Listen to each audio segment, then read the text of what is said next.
Hello and welcome to the Academy of Modern Martial Arts and our step-by-step Tai Chi instruction. Today we're going to look at movement number 10 from the 24 movement form, wave hands like clouds. Ending where we last left off with single whip. Wave hands like clouds further encourages us to keep that nice long spine and to be very focused and clear about what we're doing with our weight. So today, before we go into wave hands like clouds and stepping through the form, we're just going to look at the upper body and the arm movement. There's enough pieces to this that it bears looking at together up front and just sort of getting these ideas in place. So much so, we're actually just going to look at one arm at a time for starters. And we're going to begin that process by getting all of our postural cues back in place. So bring your feet nice and level so they're on a plane, relax down into your feet, soften the knees, and activate the legs by moving the knees out over the feet just a little bit. Pick up the front of the pelvis, pick up out of that sternum, which encourages our shoulders to be seated where they are, and then raise the crown of the head.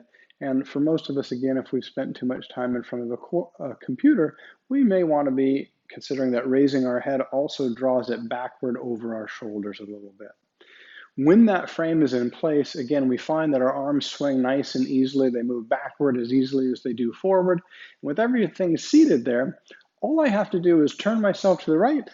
And if my arm was relaxed, we can see what happens. If I turn to the left, my right arm swings forward. If I turn to the right, my left arm swings forward.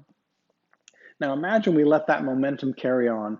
So we'll start just by looking at the left arm, and that means I'm going to begin by turning to the right. When I turn to the right and that left arm starts to swing, what would happen if I just let that left arm continue to swing all the way up and through? And that's really all we're doing. That left arm, thumb side leads the way. It comes across and back up. Comes across and back up. That's all we're doing here. Now, when we look at the absolute range of rotation for this left arm, we'll find there's a natural stopping point. If we just hold still for a moment and we think about drawing from that thumb, and that thumb begins to inscribe a circle in the air, we get to about here and it stops. If we were to go any further, this rotation actually begins to put pressure on the elbow and then the shoulder, actually creating a lock, which is something we're not going to look at today. But what we are going to do is we're going to take our arm through most of that range of motion.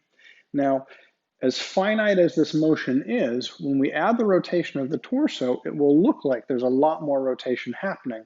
So again, just focusing on the left, if we allow that to draw across and come up and we begin turning back, that looks like a much larger arc, but the hand didn't really do anything other than this. It's a pretty simple half circle that's being inscribed in the air. It's just happening while we're rotating our torso first to the right and then back to the left. Now, just prior to the point at which this hand would lock, what we'd like to do is we'd like to almost collapse in the wrist, and we'd like to roll that hand under like we're flicking water off of our pinky. So if we had some water on our hand, I just want to flick that out. What that does is it resets the orientation of my arm, it turns everything back over, and my thumb is now ready to come back and through. We get to the edge of that, and we just flick that, and we're back and ready again. Now, if we can do that on the left arm, we can do that on the right arm. The same thing is true. We want that to come up and through. The point at which it would stop, we'd like to relax in the wrist, allowing that hand to go the way it wants to go anyway. We're going to rotate, and we're going to flick water off of your pinky, and we're going to let that thumb side begin again. So the thumb comes through and it rotates at the end. Now, if we add these together, the left side comes up, it flicks. At the moment that it flicks through, that flick is what allows us to draw up that right hand, and now we're turning to the right, and this turning to the right is what begins to draw the left across. It's almost like our hands are connected by a very thin string. And so we move this direction, we reach our end of range of motion, and that right hand flicks over, and that left hand comes up. And our gaze and our rotation follows the high hand or the rising hand. So once this is done, we begin to turn to the right as we drag that right hand through space, and we flick, and we begin to turn to the left. And what you'll notice is, again, it looks like those arms and the hands are making rather long and big movements through space, But if we weren't counting the rotation of our torso, our hands are not really doing much more than rising up in the center and rotating and coming back through. The fact that we're rotating our torso at the same time gives those arms and those hands what looks like a lot of travel. What's important is that that thumb side of the wrist and forearm are what lead the way through this motion. And so this could be a very powerful block. This could be a strike, depending upon what we wanted to do. Because again, we're moving with our body. We're not moving our hands and arms independently, but our body is moving our hands and our arms as we do it. So when we get this nice rotation and we get this twisting within our frame and we get the movement of the hands together, we then realize also that each time we are eventually, when we're turning to the right, we are sinking down onto that right and releasing that left leg.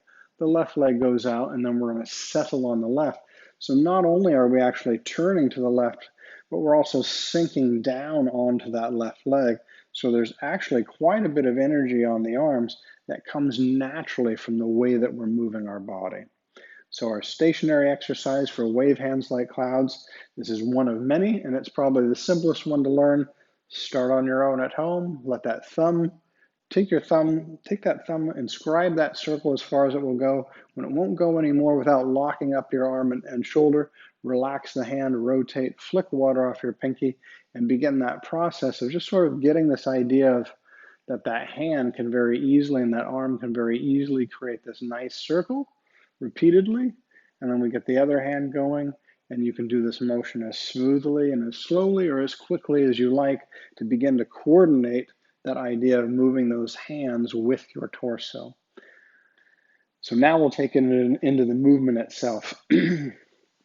Remember, we begin with high single whip. High single whip starts here, and we're settled into our stance. And again, we have this wonderful opportunity to work on bringing our torso backward over our rear leg and unweighting that lead leg.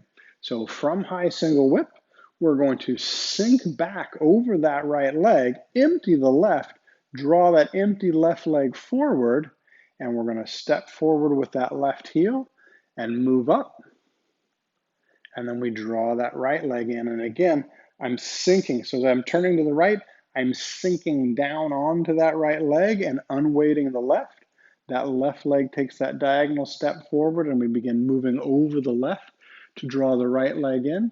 And then we're settling down in on that right leg and the empty left leg has gone out and we're moving over that left leg and we're drawing in that right leg. And so we have this nice diagonal step forward for wave hands like clouds. And we'll stop there and bring it back so that we stay in frame. One more time from high single whip. We're here, we're settled into our stance, and we're just going to allow our weight to rock backward. We're going to unweight that left leg. We're going to draw it across the body. We're going to allow this crane's beak to stay here until that left hand has come up and passed or pointed at that left, at which point we're rotating and dragging that right crane's beak down and across and into this movement that we've already described for ourselves. Nice and easy. 3 gentle steps or 3 wave hands like clouds is all we need. When we're practicing, we can do this as long as we like, as long as we stay within the frame of the camera. To do it sideways so that you can see the diagonal advancement and the weight shift. So again, here we are, single whip. We're relaxed. We've got that lift out of that sternum, and we're going to sink back toward that right leg, emptying the left, drawing that left leg up, stepping down onto the left as we're turning and shifting the weight into the left. The empty right comes forward, and then we're investing in the right leg so that empty left can go out. And each time we have the opportunity to come out of the heel, bring it forward and set the heel down first. Again, maximizing our ankle flexion and the mobility we have in our ankles, The heel is the first thing off the ground and the first thing back onto the ground. And again, we can continue this for as long as we stayed in frame, although the form only accounts for 3 wave hands like clouds. Place wave hands like clouds is bookended by a high single whip on each end.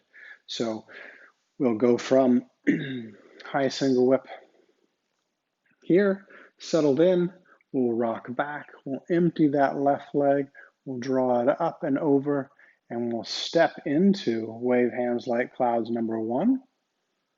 We'll step out for wave hands like clouds number 2. And then we'll step up for wave hands like clouds number 3.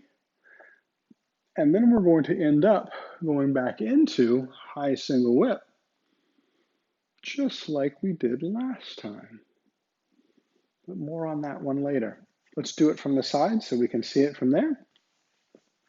Stepping back, we're here, high single whip. Let's move over just a little bit to make it easy. From here, again, we rock back. I've got to change the angle of my arm for the wall, but other than that, here we go. Waving hands like clouds, number 2. Wave hands like clouds, number 3. And then back into high single whip with that descending or sinking energy down into that lead hand. And again, remembering that learning in Tai Chi is cyclical, this is the type of thing that we're going to continually come back to. It's going to feel great one day, you're going to have it, and then you're going to realize, oh, I need to be doing this with my foot. And the moment we start paying attention to our foot, we lose the rotation of the body, or boy, I've got that foot and I've got the rotation of my body, but then I'm manually moving my hands around. That's right, I need to relax and bring my hands into it. So don't worry about that. Just enjoy the process and have fun with wave hands like clouds. We hope that you enjoyed your time with us today and that you found something valuable along the way. If you like our videos, feel free to subscribe and let us know what you think and how we can best support you at home. Until we see you next time, take care.